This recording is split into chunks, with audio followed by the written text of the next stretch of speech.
Good evening and welcome to UK Crime Book Club. And I'm delighted this evening to be joined by Jenny Morris, or Dr. Jenny Morris as your proper title is. It's not the book title, but it is your proper title. So we'll give you the doctor to begin with. Thank you. And hello. Yeah, really happy to be here. So I'm delighted that we're going to be talking about Jenny's debut crime thriller. We were just talking about actually what it sort of fits into. Actually, which way is it? I always go the wrong way. There we go. Great cover as well. An Ethical Guide to Murder. And I must admit, when I was offered to sort of chat to you about it and read the book, I was really intrigued by the title. So would you like to introduce yourself and the book? Yes, I've also got a copy here, which is the final one. Oh, that's a nice shiny finished one. Well. Yeah. Yeah, it's I don't know how to hold it so it's the right way around. You've got that down, but that's what it looks like. So yeah, I'm Jenny. My background, I was a behavioural scientist, so I did a PhD in psychology, so didn't really start off writing, and then kind of during my PhD, I just really got the bug for writing. Did a few courses. I did a course with the Faber Academy, and then after that, I got the idea for An Ethical Guide to Murder. And yeah, since then, I've just been absolutely loving writing. And this is my first book. This is my debut novel. And the book is about it's a crime fantasy. So we're trying to get kind of crime fantasy. So we're trying to get that going. And definitely it's kind of mixed genres. I like to kind of read really widely across different genres. So I wasn't worried about where it fits. But yeah, I actually didn't realize it was a crime novel for a little while, until it was pointed out that there's an awful lot of murder in it, and the title is An Ethical Guide to Murder. So it's definitely a crime novel. But yeah, it has elements of fantasy and kind of other bits in there as well, and dark comedy. But the story is about Thea. Thea discovers one night that she has the power to tell how long everyone has to live just by touching them. And she can also use this power to take life from people and give it to others, but killing the first person in the process. So she finds this out when her best friend Ruth has an accident that would have killed her on a night out. And she saves her friend, but kills someone else in the process. But once she has this power, she starts to think actually maybe there's a reason perhaps why she has it, and she wants to keep using it. Ruth also only has 6 months to live, so if she wants to save Ruth, she does have to kill at least once more. So she's kind of, to start with, she just wants to save Ruth, but then she thinks this power must have come for her for a bit of a reason. And she wants to do good. She doesn't set out to kind of be a serial killer, which of course is really what she is. She's killing multiple people. I hope it's not a spoiler, but maybe I think you can get away with that one. So that kind of brings her to trying to create this ethical guide to murder, if that can be a thing, to try and kind of work out her own rules and create a way of doing good in the world. Really is what she wants to do, while minimizing harm.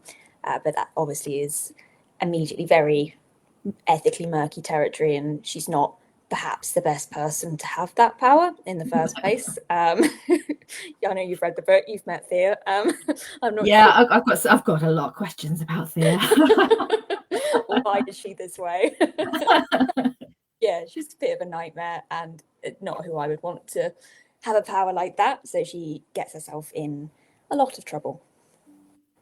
She does, and I will come back to Thea in a minute, because I said to you before we came on that it was a really refreshing crime to see, fantasy crime. I didn't actually know that was a genre, so I love that. I love that there's a new genre, but it's a really unique and interesting take on a crime book, and obviously more than that. But what sort of inspired you? Was it your sort of background in behavioral science? You said, was it sort of, was that sort of part of it, do you think? Sort of write what you know? I think it's definitely part of it. I've always philosophy as well, because almost more philosophy in the book than psychology, with her trying to create this ethical guide. But Yeah. it's always just been an interest of mine. But the actual idea came from, so I actually lost my best friend kind of about 7 years ago. So from that, I kind of started having this idea of what if you had a power like this, what would you do with it? And if you had someone that you really wanted to save, what Yeah. what would you do to make that happen? So it came from that. So it came from a bit of a, dark place of grief and difficult stuff Yeah. in the book, but also, there's in chapter 17, there's a game that they play, how much to eat a human toe. So that's a game that my family play a lot. Various weird ethical questions. So it's kind of the fun side of it as well. So it came from Yeah. that as well, but that's just naturally me and my family constantly ask these questions. Yeah, we're very fun at parties, Oh, doing that. that's a real talking point, isn't it? To have at the dinner table is sort of like how much, yeah. Yeah, I don't think there's any money, really. I don't think for that, Oh, because I really? have a real thing about feet. Oh, fair enough. So, any I could probably other parts, but not a toe. Yeah. I like hearing people keep sending me their prices on Oh, Instagram. really? Very So yes, so that's sort of, I guess, as well, is that going back to your sort of your loss and things, I guess maybe that's sort of a cathartic sort of way of addressing that, of being able to write about it, even though it's completely different. But was that sort of helpful, do you think, to that sort of process? Yeah, and I think it's kind of why I started writing, as a bit of a way to process all these difficult feelings for me. Yeah. I had to kind of make sure the characters, I had to make sure they were different from Yeah. both, like, me and my friend, because I was Yeah. it's then they're not real, you Yeah. can't, I couldn't make Ruth a real person if she was my friend. I couldn't make Thea real if she was me. So I had to kind of depersonalize it as well. Yeah. Maybe in related edits, they became more and more their own people. Yeah, but it was definitely a very cathartic thing to do. Yeah. I mean, let's talk about Thea, because whoa, she makes some shocking decisions, isn't it? And like right from the outset of the book, and I don't think it's giving a spoiler, because actually it's quite early on that you discover that she's a bit of a disaster case, isn't she? She's in a job. She's a clever girl. She's done lots of things. She's a trained lawyer, but she's just sort of like lost her way, really, hasn't she? And this sort of finding out that she's got this power, you sort of think, is that going to sort of put her on the right path? But I think we can say that it possibly doesn't. I was sort of it really conflicts her, doesn't it, that the having the power, because she does want to do good, and I believe that she is a good person, but she just makes shocking choices. How did she sort of come about? Obviously, because you said that she developed as you went on, so was that a gradual process of who she was? It was, I think her voice came very quickly. I wrote it as a short story first, and I just had this, I just kind of had this idea for this. I always wanted to write someone who shouldn't have the power, definitely. And maybe that came from conversations, because once I had the idea, I started asking people kind of like, what would you do with this power? And people tend to be like quite overconfident. Maybe it's a psychology thing about most of our abilities. We tend to think we're like cleverer, more attractive, funnier than, well, we think everyone thinks they're funnier than the average, which can't really be true. And I find with this question, everyone thinks they could use it. Yeah, in a good way. Yeah, but they wouldn't want anyone else to have it. No. So I thought this kind of, Yeah, that's interesting, isn't it? Because I don't think I'd want it. I really don't think I'd want that responsibility. And also, I don't think I could kill anybody. That's definitely, even if it wasn't like, but yeah, I think it's really interesting. And I think how she sort of, I guess that's because of the psychology behind it, how she processes it. And she's almost like persuading herself that she's doing okay, isn't she? yeah, I think almost the ethical guide that she's trying to create is more, I don't know, the ethical justification for her in her mind, because and it's a slippery slope. Like she doesn't set out just killing people. No. It's accidental. It's sort of the situations that she gets herself into. It's a last resort. And there's also kind of, it's the only thing when you do have a power like that, which is what she thinks as well. If you do nothing, you are also making a choice. Yeah. Because, I mean, some of the people that, that she sort of comes across aren't very nice people. And I was sort of thinking it's that sort of Dexter thing, the sort of, I know it's not like Dexter, but, just that whole sort of killing people who you think are bad because they've done bad things, or, because somebody deserves to live more, which is more her thing, isn't it? It's like she doesn't just kill people randomly. She kills people because she can make make life better for somebody else, sort of thing. It's sort of a reciprocal thing, that she can take the life, can't she, of somebody, and then pass it on to somebody else, she discovers. It's always with the good motive. It's, although she has got a petty side and some poor impulse control, she doesn't think, I just want to murder someone for no reason like that. No. Have a want to murder. And I think, and part of her character, maybe earlier on, she was a bit more, I liked that she was just a bit more free and killing people. And as it developed, I thought, okay, why is she like this? Which is kind of, then it added more to kind of her childhood, the fact that she'd lost her parents. Well, that's the thing, isn't it? She's had a difficult life herself, hasn't she? She loses her parents, early on, and then lives with her granddad and has a difficult relationship with him. And sort of Ruth is really sort of her everything, isn't she? So I can understand why she is so protective of Ruth and wants to keep her alive regardless of what the cost is. And it's I think interesting thing, that question as well. If you ask people, would you do this horrible thing, eat human toes, something like that, and some people will say no, there's no money, I won't do that for money. This is a darker thing to say, but if you say, well, if I was going to kill your loved one, would you do it? And they would. So it's kind of move the ethical line of what someone will and won't do. And I think that's for Thea. It's for Ruth, she'll do anything. Otherwise.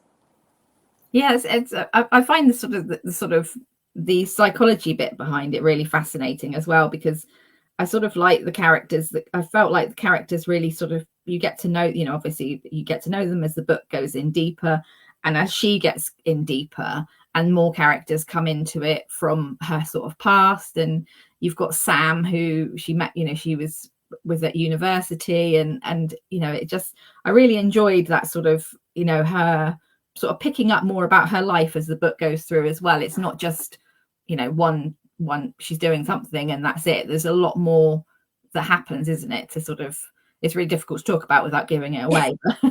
But yeah, I think the characters are really important in the book. They're there for the purpose of sort of helping her story progress, aren't they? Yeah, and I think they kind of, I had in mind with different characters that they would all, I hope not in a heavy-handed way, but kind of represent a different ethical standpoint for Thea to deal with. So, I mean, Thea, she tries, I think on page 5, to open a textbook and learn about ethics, and it doesn't go. No, she's still turned down, isn't it, the page or something when she gets further through. So she's not got the follow through to kind of learn that kind of thing by herself, but through other people, I guess she gets exposed to different views, and kind of Ruth has this total black and white approach that just killing is wrong. There are no exceptions. Sam is, I think it's a spoiler to say, more flexible in his approach, more of a like moral relativist. I think that's the word. Where it's kind of, morals depend on the situation. Her granddad has another approach, and kind of she gets exposed to different things, and she's trying to figure all that out as she's going along.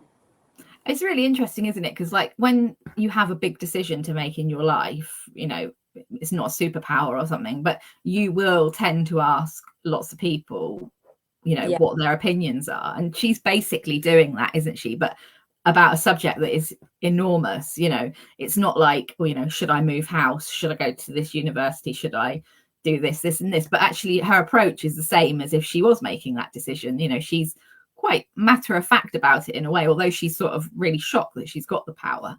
But she, I think that's sort of human nature, isn't it? That you want other people's opinion to sort of validate what you're thinking. But I guess the problem is if nobody validates what you're thinking. Yeah. And Ruth is a doctor, isn't she? So that's why I guess her sort of moral compass of, you know, that there is no place for killing anybody at any point is very much where she is. There's no sort of deviation from that for her. Yeah, I think, you know, she's been taught preserve human life at all costs. Yeah.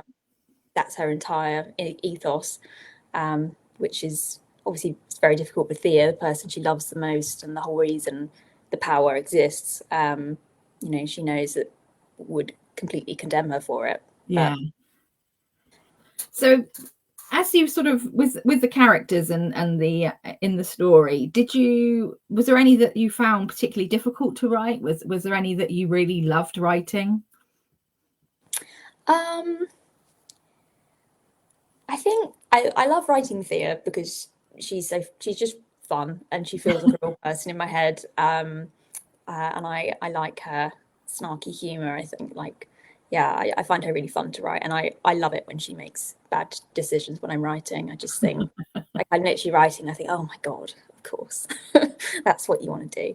I think she's my favorite to write. I love writing the granddad. He was interesting. He's an interesting character again, isn't he? He's again, you get to know more about him. In the beginning, you sort of think, oh, he's quite, you know, she's got her opinions of him, hasn't she? Because of how she sort of ended up living with him, and and yes, I quite enjoyed watching him sort of progress as well through the book. Yeah, I think it's fun to write with him as well because there's so much that they don't say to each other. They don't really speak honestly. No. I definitely don't want to spoil any of that. But yeah, that makes it really like fun to write scenes between them as well. And I really liked kind of sketching out the kind of history of how that happened, and me of kind of why Thea ended up that way, and why she kind of found it difficult to kind of why she found it so difficult. So I mean, Grandad's got such a black and white view of things as well, and I think Thea has she's been brought up, Grandad and Ruth both have that approach, so that's sort of what she was raised with too. But she's got this very murky power. She's already used it, she's already killed someone, so she kind of she's forced into trying to make it make sense so she can feel like a good person, I think, because I think if she felt like a bad person, there's sort of nowhere back from that, from their point of view. So Grandad's fun to write, definitely. Because there's I don't think it's a spoiler to say, but she really does want to sort of make her life better, and she's working in a job that she doesn't like, and she doesn't like the person that she's working with, and she's a friend of Ruth's and Zara, who's she's sort of can be quite annoying as well. But when she goes for a job, doesn't she? And she really wants the job. But I felt that, I think there was points in the book that I felt really sorry for her as well, because she does really try, and she just makes, and she's quite vulnerable as well, isn't she? There's times where you see the sort of vulnerable side of her, where she sort of she shares something in the interview, doesn't she, that she's never shared before. And that sort of, for me, was like, oh, that's really sad. But it's sort of, she does end up, I feel sad for her, she does always end up in not the place that she needs to be. Yeah, definitely. And I like writing that scene as well, because it's she always has the right intentions, I feel, but also maybe that wasn't the place for her to share that, and she kind of just misjudges things, and maybe doesn't have the self-awareness, which is sort of the problem throughout the book, Yeah. of her actual limits and who she actually is. I think she, in her head, she thinks she's Amal Clooney. You know, she thinks she's going to be Yeah. this She does. amazing lawyer saving the world, and she works in HR, and she, you know, can't keep her plants alive. She's not anywhere near it, but yeah, so she's quite kind of disempowered, I guess, when the book starts. That Yeah. Yeah. I think and she's kept in this place, and then she's gifted with this incredible power.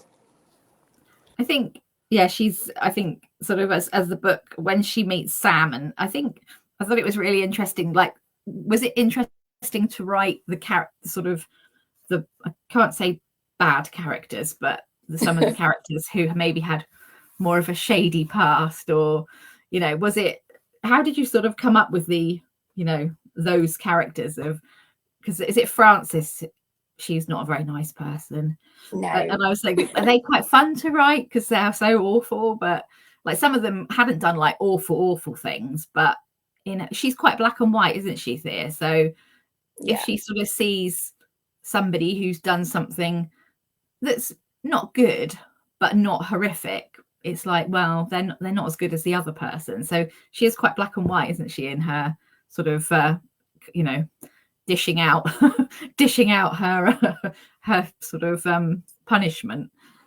Yeah, definitely. And I really like writing the bad characters, and I think maybe they get more, maybe they do get, I think they get worse as the book goes on, but also maybe a bit more complicated for Thea as well, because she's more complex. Yeah, even when they are bad, she doesn't feel necessarily bad about killing the person, but she might feel bad about what's happened as a result. She hasn't thought it through.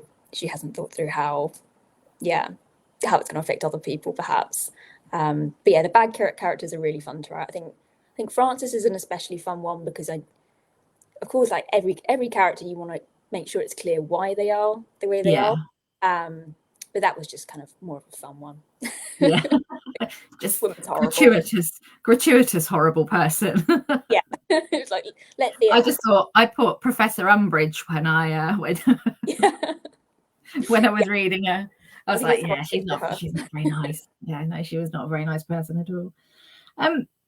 Did you sort of carry out research for the book at all? Because obviously you've got your own sort of background, but was there anything in the book that you sort of had to research, you know, outside of what you knew? Yeah, definitely. It's I spent a bit of time researching kind of philosophy, just trying to almost answer my own question. So I took a approach of, right, I've got this power. How am I going to figure out what to do with it? So yeah, that's my starting point. Like Thea was to Google it, which is what she does. And then yeah, it's something I was aware of because I'm just interested in philosophy. So it didn't require that wasn't actually the biggest amount of research. That was stuff I already knew quite a bit about and could draw on. And because Thea doesn't know, she hasn't gone and researched it that deeply, so I can kind of limited what she needs to know. I need to know a bit more than her. I think there was much more research of kind of the legal system. That's not something I had any prior experience with. That's not my area. And I got really interested in it from reading there's a book called The Secret Barrister. Oh yeah, I've heard of that one. Yeah, it's so good, and it's all about the legal system in the UK, and just how incredibly flawed it is. You know, we think justice is served, and it's actually just kind of simple things. Lack of funding cuts means cases don't get processed; it goes without. So Thea at the start of the book thinks the legal system is what makes the world fair. Thinking again. And actually through meeting Sam, who is jaded by the legal system, that she discovers actually so much justice is going unpunished, unserved, unpunished. And then, of course, she has this power and thinks, maybe it's up to me. I can do something about this, I can fix the whole world. It's very arrogant of her. But so I did quite a lot of reading, make that all plausible as plausible as possible. Definitely on that. And then I guess the other area is which sounds dry. There's not too much in the book, I hope, but kind of the London property market and the sort of London elite world that Yeah. they go into later in the book. And so there's a kind of bit in the book where they're going into these beautiful empty townhouses that are kind of basically for money laundering, and it's a bit of a subplot. But that's all quite real in London, that this really does go on. Yeah. Yeah, and I found that really fascinating to kind of to actually read about. And so yeah, that Thea's black and white justice moves from bad people who have, done something violent or something, to Sam's approach, which is basically rich people of a true evil. Yeah. Yeah, quite a bit of research for that as well. Yeah, I must admit, I'd written down a note about the sort of the courtroom sort of scene and things, that I didn't know whether that was something that you'd sort of, you never know how sort of people, get to writing or what they view and things. So that's really interesting. That sort of, I like that sort of courtroom bit in it. It's yeah, I think the sort of, you were talking about The Secret Barrister, and I read a book last year called Prima Facie, which is Jodie Comer starred in the one, and Yeah, I've seen the play. yeah, so that's very much about like this, the justice system being, massively flawed, particularly towards women, and and I just, I found that sort of, I've been really interested in that sort of side since I read that book, so I really liked that being in there. I'm not sort of a John Grisham sort of courtroom, reader, but it's nice, I think it's interesting to have it as part of the deeper plot. Yeah, I wanted it to be in there just because I think reading that book, I think anyone should go and read The Secret Barrister. It's amazing. Just left me feeling so kind of, impassioned afterwards. So it was nice to kind of explore that idea and have it serve the plot as well. So the book, I sort of like there's parts of the book that are really tense, when she's sort of making decisions. Sometimes it's sort of things that she makes the choices and she brings other people into those choices. Sort of, was that tension something that came easily as you wrote it, or was it something that happened sort of in the drafting and in the editing process? I think we actually, in the editing process, we actually ended up adding more like character depth, and rather than cutting. I tend to write quite fast, and quite, I like pacey, tense scenes. I tend to underwrite rather than overwrite, and then it's more in my head. It made sense why she did it, and then actually, once someone else reads it, they go, "We don't understand." So I need to go and like add more depth and background.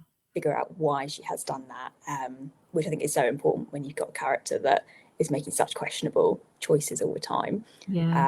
It's what I like to read, and I love ending chapters on a kind of little cliffhanger bit. I guess that's really difficult, isn't it, when you write, is that you know exactly how you see the characters, how they're going to turn out on the page. And so I guess that it's difficult that you have that, and sort of you have to sort of think, it's a bit like when you write an essay, isn't it? And you have to expect that the person who's going to read it knows nothing about the subject and you're explaining everything. So I guess it's different, but it's the same in a way. Yeah, exactly. You just forget. It becomes so ingrained in your head, and it's so clear to you why people are doing things. Forgotten you haven't written it down. I was sort of really interested in the sort of the jobs that they all, so they're both professionals. I mean, she's obviously not a professional, but she is sort of a professional even in HR, but she wants to be a lawyer. And then you've got, so was that something you sort of intended because it was, because of the sort of the story, and that it was professional people making those decisions, or was that just something that sort of happened sort of like holistically, really? Yeah, I think not consciously. I think because I wondered when I was just in the ideas phase about making Thea more of a fully functioning lawyer, because I thought that could be quite fun as well. More of, I think this is a TV show, How to Get Away with Murder, and I thought it could be like some kind of spin on that. But then I kind of because then she would have been quite competent, and it lost the fun of it. So I knew I wanted Thea to be interested in law so that we could explore that, and it felt right with like her core thing to me is that she wants to right the world and she wants to, see justice served. So that felt completely set. I think it's more what I needed the characters to do. Ruth, it made sense for her to be a doctor, so it explained her view on the world. That makes sense to me. And Sam came up because I needed someone to kind of open Thea's eyes and bring her into this London elite world. So I think it was sort of necessary for the plot, and that's why they happened that way. I think it does, it makes it interesting because I think, I don't know, I just think that it added something to the book, definitely having them as sort of, a doctor and the lawyer, and then her wanting to be in law, and just, I don't know whether it made it sort of questioned like the ethics thing for me. And I definitely sort of questioned myself quite a lot when I was reading it and thinking, would I do that? Would I, how would I react to that? So definitely it's a real, it's a thinky book, isn't it? It's like, it's not a book that you just read and then put down. It makes you ask yourself questions, which I really liked. It's I guess I was thinking as well with the professionals, it's sort of needed people that were exposed to certain things, life and death, and like very harsh elements of the world. Because I guess doesn't mean that those decisions, doesn't mean those decisions aren't important, but I don't know, if I'm a writer, I'm at home, I'm not really exposed to this kind of thing. It's much harder for me to even use the power. Who would I kill? No, I see what you mean. So it's like having, like, for want of a better word, the audience that you've got, to have those. And I guess that each one has, each one leads to somebody else, doesn't it? So that's really interesting how it sort of all joins together like a jigsaw, like this person knows this person, and then this happens, and then, this person does this, and then, is this going to be this person? So it's clever. I imagine it sort of made your head hurt sometimes when you were trying to sort of figure it out. And I think it's why I sympathize with Thea, because I know she makes bad choices, but part of this book was almost me trying to answer my own question of I thought of this thing and I was like, how would I use his power? Like, I would absolutely, like Thea, want to do good with it. And I would struggle to not use it completely, because I'd think that's also, that's a decision. If I met which I think is a situation that happens, some 7-year-old lovely girl that was about to die, like, how can I not do something? So I think it was me trying to answer my own question of what is the ethical guide to murder, and it's difficult is my conclusion. It is, and I think, we've all sort of had moments where you maybe think about those sorts of things, don't you? And you think, if I had to choose between this person who's not good and then this person who is good, and then it's like, who are you to make the decision of who's good and who's bad? And there's always much more to it, isn't there? And that's what we find out in the book. There's much more to that. It's not as, because actually every action has a consequence, isn't it? So you do one thing and then something else happens because of what you've done. It's like the baby Hitler thing people often use as like a little, icebreaker thing. It's like, would you go back in time and kill Hitler as a baby or something? But then it's what would that do to the world? Is it going to be some kind of butterfly effect? Can we anticipate, if he as a baby, is he responsible? It's everything has so many complex ethical questions, and I think it's what Thea gets, that it almost just spirals. The more she does, the more questions she has. Which is, my head definitely did hurt. I said to you at the beginning, it's like it's such a refreshing book to read, because it does make you question all the way through. It does sort of like, you sort of think, do you agree with her? Do you not agree with her? Sometimes it makes you cross, sometimes it makes you sad. It's like it sort of evokes a lot of emotions when you're reading it. And I can't, I think we can't say anything about, but it's it's quite it's it's good. It's good. That's all I'm saying. It's really good. There's a lot going on. Like, There is a lot. maybe because it came from, I don't know, like that mix of like dark, dark feelings and just fun and lightness. So Yeah. I always like writing with that together. I think that's what I like to read as well, and Yeah. it can all go in the same place.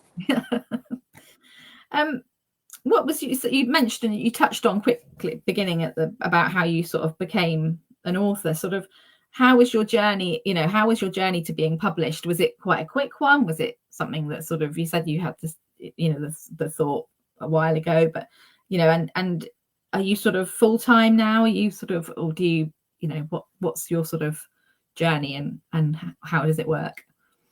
It's funny. It feels both long and quick, which I kind of mean by that. Like, I think I started writing maybe five years ago. So it was, I think I was doing my PhD at the time. It was just a hobby. Didn't really intend to do anything with it. Ended up doing the Faber course afterwards, which I was getting more serious about writing. I knew I wanted to write a novel, Yeah. but I still didn't really think I was a research psychologist, and I was intending that was my career. And I really love being a psychologist as well, so it wasn't a hardship. So it was No. kind of, yeah, I took a bit of a break to do the course after my PhD. Was writing things up, and I was doing a bit of science journalism at the time as well. So I wrote a novel on the course. Was a different novel, kind of I guess this is crime fantasy. It would be more crime science fiction, maybe. So it's slightly different. It was all right. It got a little bit of interest. I finished it and submitted to agents, but it didn't get anywhere.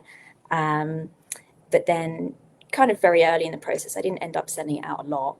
I had the idea for this, shared a chapter with my writing group from the course as well, and I could tell the reaction was much better than anything I'd written Yeah. before. And I thought, oh, this is better. This is where I'm going. Yeah, and I really just felt like I needed to write it rather than anything else. I just wanted to. Yeah. So yeah, I think that took me another couple of years to finish the book. I was still working the whole time. Then once it took a long time. I was writing for about 5 years, perhaps. But when I actually sent this out, then it happened quite quickly. That I found my agent quite quickly. I have a brilliant agent, Francesca Riccardi, and she sold it really quickly. So from there, it feels really quick. Yeah. And I think even the publishing process, I think we sold at the end of 2023, and it's being published now, which... Oh, wow. That's not long, is it? Yeah, because sometimes it can take longer. Yeah. So from there, it's felt really quick. So suddenly kind of just with the right idea and the right people, it all happened quickly. I've taken a bit of a break off work. I was working full time until very recently, and now I do more freelance work and writing. So a little bit of both. So what are you working on something at the moment, book wise? Yes, so I got a 2-book deal with my publisher, Simon & Schuster. So I'm working on the second book at the moment, which is still a crime fantasy, which it's about let's explain it. It's still in progress, but it's kind of toxic families. There's a set of twins, creepy twins. I love creepy twins. Creepy twins. Cults that maybe cults or might not be, and kind of meaning of life at the end of the world. So some philosophy in there as well. Nice. Has it been, because I know some people will say like this, the difficult second book, have you sort of found it more of a, more sort of, I guess, like your PhD, really having that deadline of, when you sort of need to complete it, whereas with the first one there's less of a sort of because you're doing it in your own time and nobody really knows you're doing it, so is that sort of felt more pressured? I think yes, and that's because also I've scaled, I'm not working full time anymore, so I could focus on it. So people, constantly asking like, how much writing have you done this week? But Yeah, I'm still really enjoying working on it. I like the drafting process. So especially the first draft, I find that really fun because Yeah. it's new and shiny. I don't like editing as much. I don't It's like really editing. funny because some people really love the editing process and some people love the draft. You know, it's really interesting, like how many people we talk to, and it's like so different and it's so mixed as well. Is that, you know, some people absolutely, you know, they think that the first draft is like, you know, awful and it's going to get better with the editing, whereas some people just like you know, you like doing the first bit, but then I think I'd be the same as you. I think once it's done, I'd be like, right, okay. Yeah, I already did that. I've got to go back. It's Yeah. the first draft is all shiny and new, and it's exciting and it can be anything. Whereas I don't mind editing when you have a great editor, which I do, and with Ethical Guide, it made it Yeah. that for the edits was amazing because you get a report. It's targeted, what's working, what isn't, and you know what Yeah. to do. But that I actually liked. That was great. What's horrible is self-editing, where it's Yeah. you don't know how to make it better or worse, and people have given you different advice on what it should be. That's very tricky. Well, that's the thing, isn't it? We've touched on that just now about, you know, about sort of different people giving you different advice, and that can be really conflicting, you know, isn't it? Like if you've got one person who says, "Oh yeah, I'll keep that in," and then another person going, "Go get rid of that," you know. It's much better in a way to have that sort of professional doing it, and you know, knowing, because quite often people will say as well, you know, they know what they're, you know, that they know what, you know, what's good and what's going to be kept in a book because it's good, and what needs to come out because it's not it's not needed, or you know, not that Yeah, it's not good, but it's just not needed. And I guess that can be quite difficult, probably not so much for you because you've done a lot of writing in the past as well, but I think maybe for people who are writing, you know, for a very first time, when you've done academia like you have, you're used to that sort of critique, aren't you?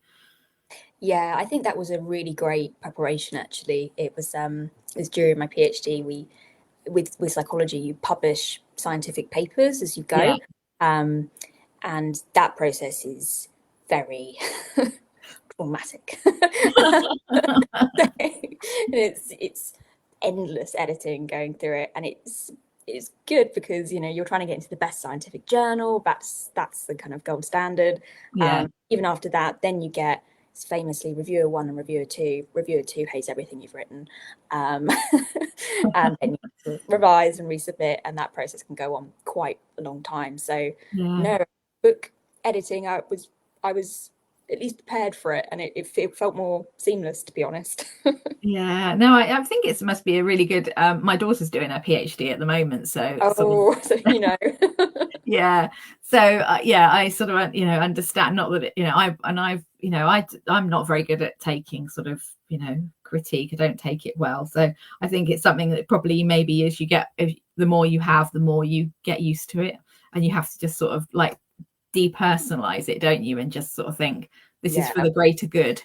They know what they're talking about, even if you think they don't know what they're talking about, but you just have to go with it. But yeah, generally they do.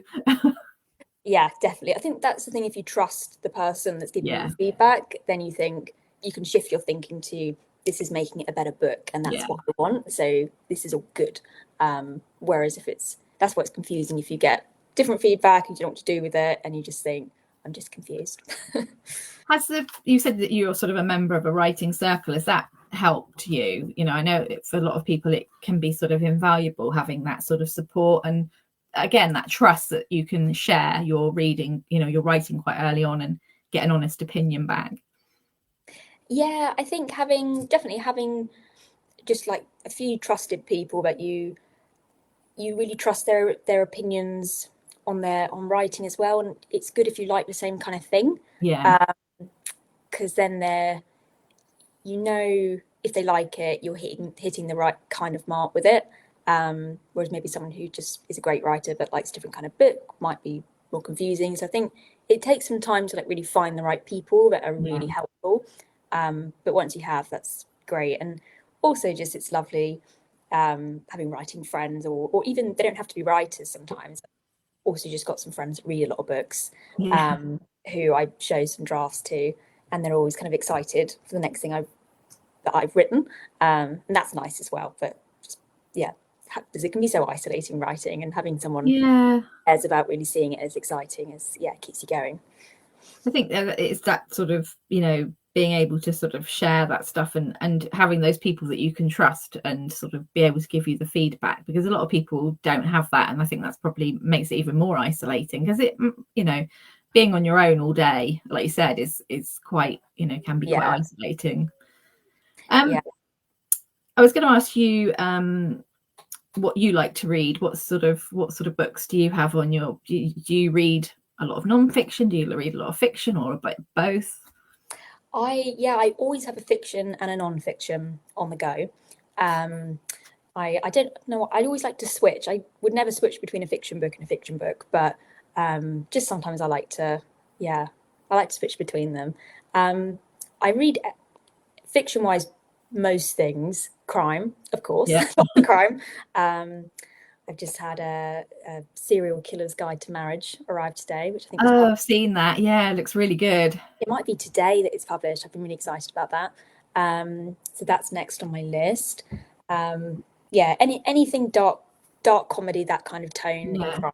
I love Listen to the Lie. I loved recently, um, and Sally Diamond as well. I love. Oh, yeah, that's really interesting, isn't it? Yeah, I can see why you like that one, if you like sort of, because she's such an interesting character, such a good book. In the beginning, I was like, I would listen to it and I was like, what is going on here? But the more you get into it, it's so good.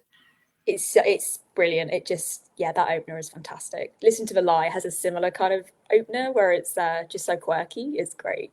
Uh, Yeah, I also I love speculative fiction as well. Kind of Margaret Atwood's work, yeah. Octavia Butler, I think is amazing. Um, Kazuo Ishiguro as Oh, well. yeah, yeah. Never Let Me Go. So I guess that's my weird. Not calling them weird, calling me weird. But that's the kind of weirdness that comes through my books. I always like a kind of quirky Black Mirror. Yeah, no, I think it makes it really interesting, and sort of quite unique, really, is that having that sort of, because you don't really know where it's going to go. I think I like that in a book, that sort of, you know it's not, because I mean, I like books where I know what's going to happen. I think I would say that's, like an easy read, isn't it, where you sit down and you sort of know roughly what the plot is going to be, but you don't really know who's done it. But I like to be surprised as well, and I think your book definitely surprised me, because I was like, I didn't really, the sort of the blurb is doesn't give you that much information, but it gives you enough to go, oh yeah, that sounds really good. Yeah, I think there's a lot later that is there's so much to kind of get in a blurb, isn't there? And it's Yeah, more, yeah, it's I think it very gets different. a lot Yeah, of situations, but it's the opener is always in the blurb, really. and actually I think the title itself actually is like, you know is there is what is the ethical guide to murder, is like, that's a question in itself, isn't it, really? Yeah, I'm so the title came really early actually. It was almost when I wrote the first chapter that I Really. knew what the title was going to be, and it's never changed. That's really, that's quite unique, isn't it? Because quite often you have a working title, and then some, your sort of editor, or will say, that can't work, or Yeah. we need to call it this instead. So actually, to have that sort of, and I can see why it's sort of stuck, because it's, I think it'll really sort of stand out in the bookshops. People will be going, now, is this a non-fiction or a Yeah. who inspires you, sort of writing wise? Who do you sort of, who have you sort of read and taken on board, sort of things you said about sort of you just said the others, but is there anybody that sort of has really sort of shaped your writing, do you think, over the years? I mean, I definitely, when I started writing, because it actually took me a while to realize how much I love crime, and everything I write involves murder. So it is crime. Like every short story I've written, people die. That is crime. Um, but yeah, it's especially when I was younger, I definitely read more of the speculative stuff. I think Margaret Atwood and Octavia Butler's work, I think it's just so those what if questions. Yeah, I think I wouldn't really write anything without one. I wouldn't, for me, see the point, because that's That's your sort of Yeah, thing, isn't it? Yeah. yeah. It's me trying to answer my own questions and just also make it hopefully entertaining. So I think main inspiration is from those kind of writers, Yeah. but not really in tone, because I think they're more literary and beautiful and wonderful. Um, I loved Bella Mackey's book, How to Kill Your Family. Yeah. So So people, I think people, aren't they? It's the characters are very important to you, and they're sort of the sort of, you know, they're sort of what makes them tick, and you know, that sort of thing. I mean, I don't know about the next one, but this one definitely is like I think the next one, yeah, it's that. why I like to write. It's definitely, yeah, Yeah. I hope it's the same in the next one. So, An Ethical Guide to Murder is out tomorrow, and you sort of said that you'd had a launch. What's the plans for the next sort of, you know, if you got sort of plans with your publishers for like events and sort of things like this, you know, for the next sort of week or so? I don't know what you've got planned. Yeah, we've got well, I'm quite good at celebrating as well. So we've had the party Monday. Good. We've had the main launch party, but I've got a few more smaller celebrations as well. But it's also just some kind of other podcast interviews we're doing as well. And I'm going to go and hunt Ethical Guide to Murder down in every bookshop that I can. I was going to say you're going to do the tour on Thursday. Definitely, as many as I can get to. Yeah, got a hit list. And have you got any sort of in-person sort of events coming up? You sort of got anything planned, or is it sort of still in sort of, because obviously it's your debut novel? Have you got sort of anything planned for this year? Nothing that I think set in stone yet. I think there might be some in-person events, and you can't go to the kind of crime writing festivals as well this year. Yeah, well, that'll be exciting. We do have a literary festival in Tunbridge Wells as well, which is where I live. Okay. And I think You have to be there. I think on that I'll do an in-person event there, so I'll be speaking there. That's great. So just before we go, because I'm seeing the time we're nearly up to the hour, which is really crazy because it's gone really, really quickly. Really quick. Yeah. So I'm sort of interested in is, do you have a desert island book that if you wanted to sort of, you know, if you had one book that you could either take round with you, or if you were going off to be transported somewhere, that you could take one book with you, what would it be? Oh, that's really hard, because one definitely came to mind, but then I also, can I have a box set? Can I choose? Yes, you can have a box set. I think I want something a bit happier to kind of keep me happy. Yeah. So I would take the Murderbot series, which is it's a series of novels, which is it's technically sci-fi. I don't actually read much sci-fi. No. But it's about a formerly murderous murderbot that now doesn't want to kill people anymore and just wants to watch his favorite sitcom. Not his favorite sitcom. I don't think the robot has a gender.